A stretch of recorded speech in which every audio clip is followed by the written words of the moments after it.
ji bo ronahî önen, rojbûna dergûşê. Heyv ji hêzê ra lorîkan dixwîne, sterk bêrîkirinê şîr didin. Roj evînê bi xew vedike, hestên gede li dayîkê digerin. Dilê wê yê asîman, dergûşa hestan e îro, ronahiyê îro, hebûnê îro. Kulîlkên hemû çiyayan behna xwe bi rê dikin.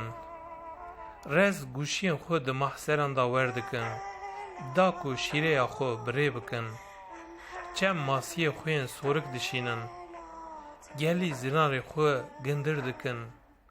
Dünya hebûna xwe diyarî vebûna çavên wê dike îro, ronahiyê îro, eşqê îro. Zanîn wê li serê simbila diherbilînin.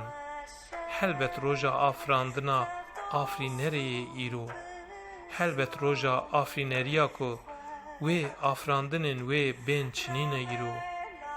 Weke do efarea wê çinînê jî wê karê mebe îro, ronahiyê îro, zanîne îro. Çîvik li dû her firê li rawestgehên çavê wê digerin. Her nêrîneke wê palgehe îro. Heşkên pîroz ayetên xwe ji lêvên wê digirin. Teyr li ber fira wê azadiyê ye. Li secdeyên îro, pîrozê îro, ro mişt ronahiyê îro.